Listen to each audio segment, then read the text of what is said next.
প্রথম যে বিষয়টা আমি আপনাদের দৃষ্টি আকর্ষণ করতে চাই যে আল্লাহ রাব্বুল আলামিন আপনাদেরকে এই সমাজের বোঝা হিসেবে সৃষ্টি করেন নাই। আল্লাহ রাব্বুল আলামিন আপনাদেরকে এই সমাজের বোঝা হিসেবে সৃষ্টি করেননি, বরং আল্লাহ রাব্বুল আলামিন আপনাদেরকে এই উম্মতের একটা গর্বিত অংশীদার হিসেবে সৃষ্টি করেছেন।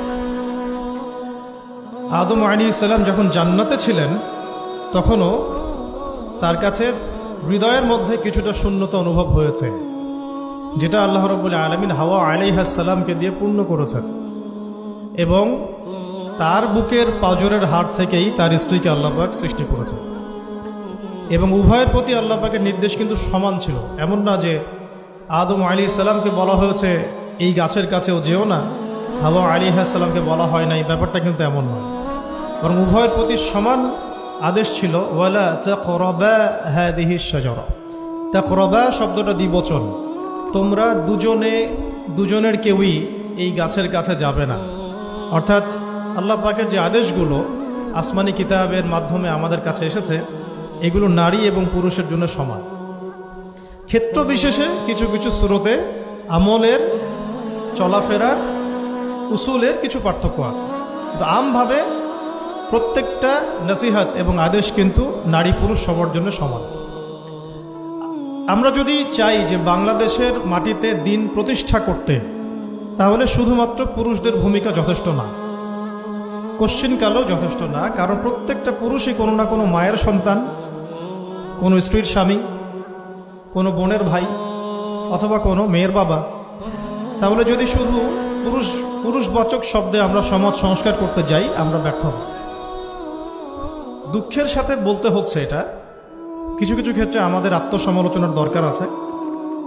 আমরা পুরুষদের মধ্যে যে পরিমাণ মেহনত করেছি, করছি এবং করার পরিকল্পনা করছি, তার 50% আমরা মেয়েদেরকে নিয়ে ফিকির করছি না। যে কোনো দিনই বোন যদি হেদায়েতপ্রাপ্ত হন আল্লাহর পক্ষ থেকে, তারপরে সে যে পড়াশোনা করবে, এই পড়াশোনা করার মতো উপযুক্ত প্রতিষ্ঠানও আমরা তাদেরকে দিতে পারি। নিরাপত্তা, পর্দা এবং সহজলভ্যতা, যে সহজেই সে জ্ঞান শিখবে নিরাপত্তার সাথে, পর্দার সাথে, বাসার কাছাকাছি মাহরামদেরকে সাথে নিয়ে, এমন পরিবেশ কিন্তু হাজারে একটা মেয়েও পাচ্ছে বলে আমার মনে হয়। তো এই অবস্থা চলতে থাকলে আমরা ইসমাইল আলাইহিস সালামদেরকে জন্ম দিতে পারবো না। যদি প্রত্যেকটা পরিবারের কর্তা ইব্রাহিম না হন এবং মায়েরা হাজরা আলাইহিস সালাম এবং সারা আলাইহিস সালামের মতো না হন, তাহলে তো ইসমাইলি প্রজন্ম আমরা জন্ম দিতে পারবো না। সেক্ষেত্রে আমরা আল্লাহ পাকের জমিনে দিন প্রতিষ্ঠাও করতে পারব। এখানে অনেক প্রান্তিকতা আমাদের মধ্যে আছে, আবার অনেক ছাড় না দেওয়ার মানসিকতা আমাদের মধ্যে আছে। পরিপূর্ণ ইসলাম পালন করতে হবে এবং আল্লাহ পাকের জমিনে তার দিনটাকে প্রতিষ্ঠার চেষ্টা করতে হবে।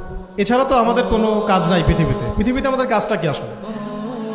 এই পৃথিবীতে আমাদের কাজটা কি? এক নাম্বার হচ্ছে আল্লাহ পাককে চিনতে শেখা, আল্লাহ পাকের সামনে আত্মসমর্পণ করা, তার নবীর সুন্নতগুলো মেনে চলা, হালাল খাওয়া, একটা আদর্শ পরিবার গঠন করা, সন্তানদেরকে মানুষ করা, দিনের দাওয়াতের কাজ করা, দিনটাকে আল্লাহর জমিনে প্রতিষ্ঠার চেষ্টা করা। এছাড়া কি আমাদের কোনো কাজ আছে পৃথিবীতে? বাকি যে কাজগুলো সেগুলো আনুষঙ্গিক এবং সেগুলো ইবাদত হিসেবে গণ্য হবে যদি আল্লাহর জন্য হয় এবং রাসূলের তরিকায় হয়। যেমন কেউ যদি ঘুমায়, ঘুমানোর কাজটাও তো ইবাদত, যদি সেটা রাসূলের তরিকা মোতাবেক হয়। সিম্পল। খাওয়া দাওয়া করা, আমরা আমাদের চাহিদায় খাই, কিন্তু এটাও ইবাদত হিসেবে গণ্য হবে যদি খাওয়ার সুন্নাতটা আমরা ঠিক মতো আদায় করতে পারি। তাহলে প্রতিটা কাজই সুন্নাত এবং ইবাদত হবে যদি আমরা সেটা তরিকা ঠিক রাখি। মূল কাজগুলো কি? মূল কাজগুলো হচ্ছে যে, আবার বলতেছি, মূল কাজগুলো হচ্ছে, এক, এই পৃথিবীতে আল্লাহকে চেনা, আল্লাহকে চিনতে শেখা। দুই, আল্লাহ রাব্বুল আলামিনের সামনে শর্তহীন আত্মসমর্পণ, শর্ত সাপেক্ষে না, একদম নিঃশর্ত আত্মসমর্পণ। তিন, আল্লাহ পাকের সমস্ত হুকুম আহকামগুলো মেনে চলা। চার, রাসূলুল্লাহ সাল্লাল্লাহু আলাইহি ওয়াসাল্লামের আদর্শ প্রত্যেকটা কাজে বাস্তবায়ন করা, সুন্নতের উপর থাকা। পাঁচ, হালাল খাওয়া। ছয়, আদর্শ পরিবার গড়ে তোলা। সাত, সন্তান প্রতিপালন। আট, সৎ কাজে আদেশ। নয়, অসৎ কাজে নিষেধ। 10, আল্লাহ পাকের এই জমিনের মধ্যে দিনটাকে প্রতিষ্ঠার চেষ্টা করা, যার যা সামর্থ্য আছে তাই দিয়ে। কেউ জান দিয়ে করবে, কেউ মাল দিয়ে করবে, কেউ কথা দিয়ে করবে, কেউ লিখনি দিয়ে করবে, কেউ প্রয়োজনে আল্লাহর পথে জিহাদ করবে, কেউ প্রয়োজনে শহীদ হবে। যার যেটা স্রোত সে সেভাবে করবে। এছাড়া কি দুনিয়াতে আমাদের কোনো কাজ আছে? এই কাজগুলোর মধ্যে এই কাজগুলোকে যদি আমরা বাস্তবায়ন করতে পারি তাহলে দুনিয়াতেও সফল হব ইনশাআল্লাহ, পরকালেও জান্নাতে যাবো ইনশাআল্লাহ। এই তো এই কাজগুলো যদি আমরা বাস্তবায়ন করতে পারি দুনিয়াতেও সফল হব ইনশাআল্লাহ এবং পরকালেও জান্নাতে যাবো ইনশাআল্লাহ। এক্ষেত্রে এই গন্তব্য হাসিল করার জন্যে যে কাজটা সবার আগে দরকার, এতক্ষণ যেগুলো বললাম, এই গন্তব্যটা হাসিল করার জন্য সবার আগে যে কাজটা দরকার সেটা হচ্ছে শরীয়তের একটা ন্যূনতম জ্ঞান অর্জন করা। শরীয়তের ন্যূনতম একটা জ্ঞান অর্জন করা। শরীয়তের ন্যূনতম জ্ঞান বলতে আমি কি মিন করছি, কি বোঝাচ্ছি? আমি বোঝাচ্ছি কমপক্ষে আপনাকে বিশুদ্ধ করে কোরআন তেলাওয়াত করা শিখতে হবে, এক নাম্বার। এর সাথে আপনাকে আরবি ভাষা কিছুটা হলেও শিখতে হবে যাতে আপনি কোরআনটা বুঝতে পারেন।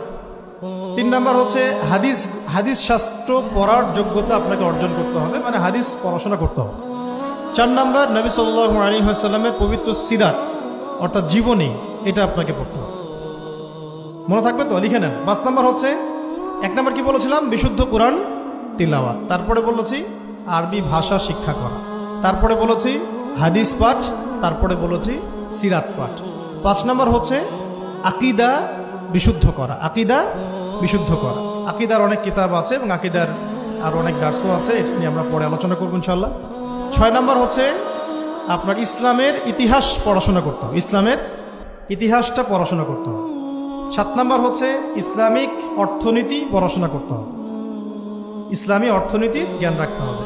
8 নাম্বার ইসলামিক পারিবারিক জীবন ব্যবস্থার জ্ঞান অর্জন করতে হবে, ইসলামিক পারিবারিক জীবন ব্যবস্থার জ্ঞান অর্জন করতে হবে। 9 নাম্বার সন্তান প্রতিপালন কিভাবে করতে হয়, ইসলামিক প্যারেন্টিংয়ের জ্ঞান অর্জন করতে হবে। 10 নাম্বার হচ্ছে যে ফিকহের জ্ঞান অর্জন করা। ফিকহ মানে হচ্ছে তুলনামূলক যে মাসলা মাসাইলগুলো না জানলে আমরা আমল করতে পারবো না, এই মাসলা মাসাইলগুলো জেনে নেওয়া, যেটাকে আমরা বলি যে ফরজে আইনের জ্ঞান, ফরজে আইনের জ্ঞান। তাহলে এখানেও 10টা পয়েন্ট বের হয়ে আসলো, তাই না? তাহলে আমার সাথে একটু রিপিট করেন। প্রথমে বলেছি ইলম অর্জনের ক্ষেত্রে আপনাকে কোরআনের আগে কোরআন দিয়ে শুরু করতে হবে, মানে কোরআন যিনি তেলাওয়াত করতে পারেন না তিনি হতভাগা। মুসলিম পরিবারে জন্মগ্রহণ করেও যিনি কোরআন তেলাওয়াত করতে পারেন না, আমি মনে করি না এই পৃথিবীতে তার চেয়ে হতভাগা কেউ আছে, আমি মনে করি না। মানে কোরআনের সাথেই সম্পর্ক নাই, মানে আল্লাহর কিতাবই সে তেলাওয়াত করতে পারে না, তো সে এই পৃথিবীর সম্পদ নয় বরং বোঝা। আল্লাহ পাক আমাদের সবাইকে আল্লাহর কিতাব শেখার তৌফিক দান করুন। একটা 1 নাম্বার, এখান থেকে শুরু হবে পড়াশোনা। আগেই একটা আদনান ভাইয়ের বই নিয়ে নিলাম, আগে একটা অমুক স্কলারের বই নিয়ে নিলাম, আগে একটা তমুক স্কলারের বই নিয়ে নিলাম, এভাবে পড়াশোনা শুরু করতে হয় না। পড়াশোনা শুরুটাই হবে আপনার কোরআন থেকে, সব বন্ধ, আগে কোরআন তেলাওয়াত থেকে শুরু করতে। তারপরে আপনি আরবি ভাষায় আসবেন, হাদিস পড়বেন, সিরাত পড়বেন, ইতিহাস পড়বেন, অর্থনীতি পড়বেন, আস্তে আস্তে পড়বেন। এভাবে ফিকহের জ্ঞান, আকীদার জ্ঞান, সন্তান প্রতিপালন, ইসলামিক এই জীবন ব্যবস্থা বা পারিবারিক জীবন ব্যবস্থার জ্ঞানগুলো অর্জন করা। তো ইনশাআল্লাহ আমরা এই জ্ঞানগুলো অর্জনের চেষ্টা করবো তো ইনশাআল্লাহ। এখন কঠিন প্রশ্ন হচ্ছে, এখন আমি তো বললাম একটা তাত্ত্বিক কথা বললাম, এখন আপনিও জানেন আমিও জানি, এইটা আপনি এখন কিভাবে করবেন, কিভাবে করবেন, সম্ভব কিনা আপনার পক্ষে? কারণ এখানে অনেকেই, বেশিরভাগই হয়তো বা জেনারেল ব্যাকগ্রাউন্ডের মানুষ, যারা অনার্সে পড়েছেন, মাস্টার্স পড়েছেন বা এখন ফ্যামিলি লাইফে আছেন, কেউ কখনোই মাদ্রাসার দুয়ারেও যেতে পারেন না। এখন যদি আপনি এগুলো শুরু করতে চান তাহলে আপনার সামনে অপশন কি আসলে? আপনি কি আবার শুরু থেকে মাদ্রাসায় ভর্তি হতে পারবেন? উত্তর হচ্ছে না। তাহলে সেকেন্ড অপশন হচ্ছে মাদ্রাসা ভিত্তিক যদি শর্ট কোর্স চালু করা হয়, সেই শর্ট কোর্সগুলো আপনাকে করতে হবে, এছাড়া তো কোনো অপশন নেই। 3 নাম্বার আরও প্রশ্ন আসবে, এটা কি আপনি অফলাইনে সব জায়গায় মুভ করে করে করতে পারবেন? উত্তর হচ্ছে না। যদি আপনার অফলাইনে আপনার সামনে কোনো সুযোগ থাকে তাহলে তো ভালো, যে আপনার বাসার পাশে একটা মাদ্রাসা আছে বা আপনার এলাকাতে একটা সুন্দর মাদ্রাসা আছে, এটা থাকলে তো আলহামদুলিল্লাহ এবং ভালো, আমরা চাই সেটাই হোক, কিন্তু সবার ক্ষেত্রে এটা পসিবল হয়ে ওঠে না। এই কারণে অনলাইনের কোর্সগুলোর দিকেও একটু ফোকাস করতে পারেন, যাতে ঘরে বসে পর্দার সাথে আপনি কোর্সগুলো করতে পারেন। 4 নাম্বার পয়েন্ট হচ্ছে, এই কোর্সগুলো করলেই আবার সব শেখা যায় না, কারণ অনলাইনের কোর্সগুলো তো আপেক্ষিক, এগুলো সব সামনাসামনি বসে তো পড়ানো হয় না, এই কারণে ইফেক্টটা আসে না। এই যে সামনে বসে লেকচার দিচ্ছে, এটার যে ইম্প্যাক্ট, এটা অনলাইন লেকচার